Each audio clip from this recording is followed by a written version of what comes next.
What's up? What's up? What's up? It's your boy, Tunnel Vision, and we back.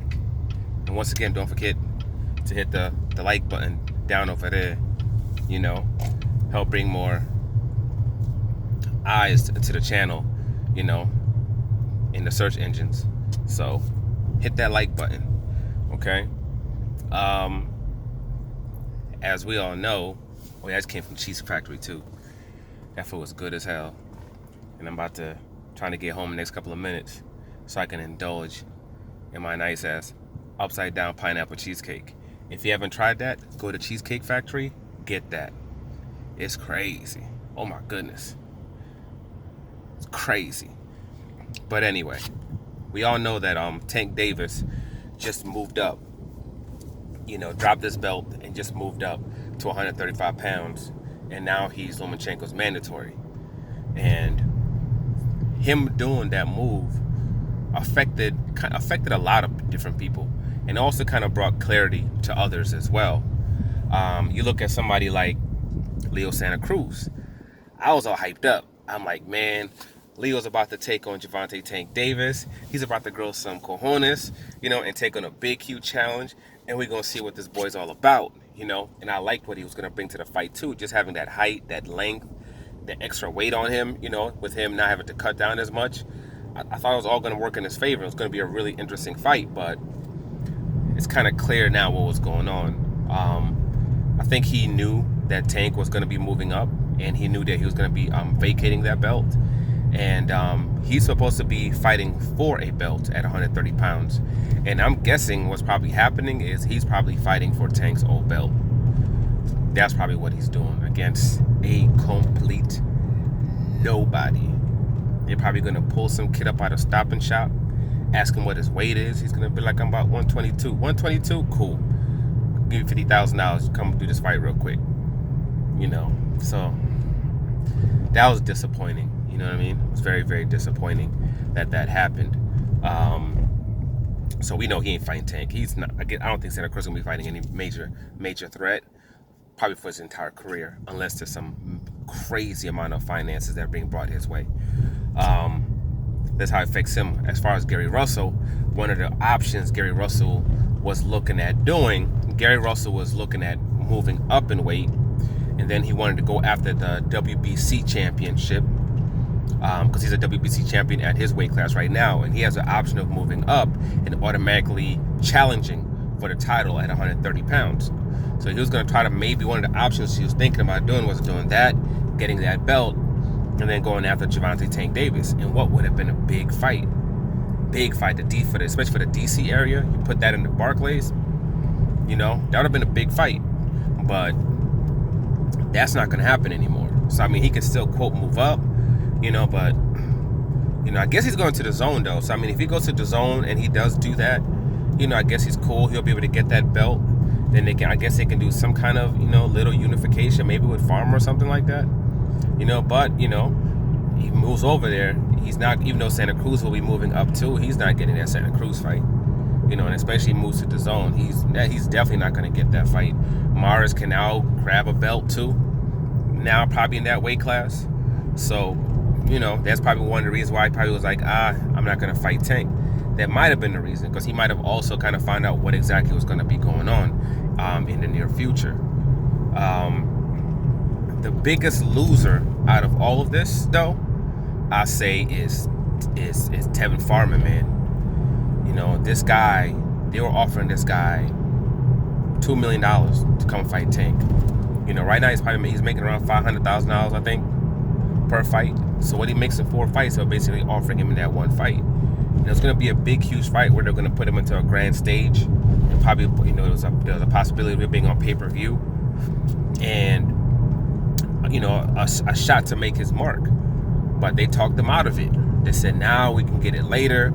We can get even more money for it. Or we're going to lure Gervonta over to Zone. They offered Tank, I think they offered him $5 million, and they said no. They made it very, very clear they are not going to DAZN. He's not fighting on DAZN. He's not fighting on that app. But, he still thought, hey, these guys know what they're doing. Let him give me that fight.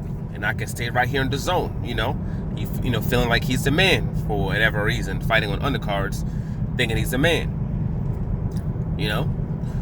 But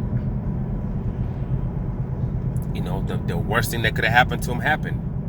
Which is Tank just up and bounced out the division. He didn't wait around. He didn't linger, and they made it very clear to him too.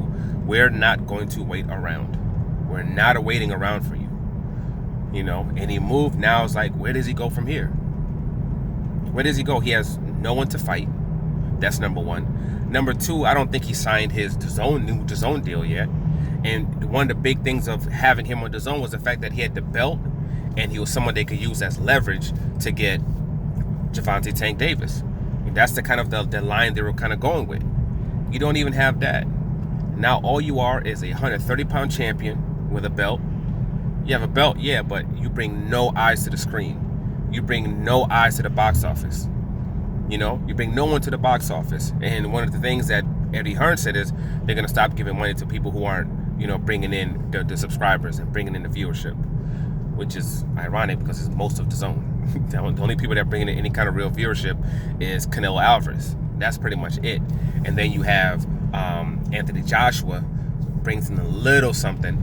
But, if you haven't fought in the United States, he brings in the gate, obviously. And now that he got his tail whipped by Ruiz, with that rematch, they're going to do some numbers with that rematch probably. But everybody else, they really don't. So DAZN's had so many fights where they've had 400 or 500 people at attendance. 2,000, 3,000 people at attendance, where they black out 95% of the arena. And they don't bring in viewerships at all. So I don't know where Russell's going to fall with that. I don't know, not Russell, but I don't know where Farmer's going to fall in that situation. It's major money that was put in front of you, and that money is gone now. And there ain't no getting it. There's no coming back from that. There's absolutely no coming back from that. That money's not coming back. That fight is not going to happen now. It's not going to happen. It's a done deal when it comes to that. Trying to play the little strategic game, and it fell on their face trying to do that. Absolutely fell on their face. So now he's stuck. And because you don't also have that leverage of having that belt that you think that you're gonna be able to pull, Tank in. Now that you don't have that, I mean, what are they even gonna offer you? What are they gonna even offer you? They told you not to take that $2 million deal. Are they gonna give you $2 million for one fight? Oh, these freaking dudes, man. This idiot is parked right in the road, and I'm trying to get around them in this tight ass road. Fucking people, man. But yeah, so what's he gonna do now? He's assed out, man. He's literally gonna go into just darkness, the black hole. He can say whatever he wants to say now too. No one's gonna be paying attention. No one's gonna give two shit about what he has to say. Nothing. You walked away from the fight that you said you wanted when they offered you the money. So what you say now means nothing. And now this man's going after Lomachenko. You're gonna be sitting on your couch watching this. If Lomachenko, doesn't bitch up and they do that fight, you're gonna be sitting on there watching them have this big, huge pay-per-view, probably on Showtime, Fox, or maybe on, some kind of dual thing with ESPN and Fox, or ESPN and Showtime, making crazy money, crazy ass gate, while you're sitting on the damn couch watching that shit. That's what you're gonna be doing. So, gotta be smart out here, man, when you make your moves, man. Gotta be real smart. Understand what you're doing, and understand what your position is and what your space in. Because you make the wrong moves, you fall flat on your face. It falls flat on your face. So, I guess we'll see what happens with him, See what happens with Russell, the decisions that he makes, he decides to do, where he goes.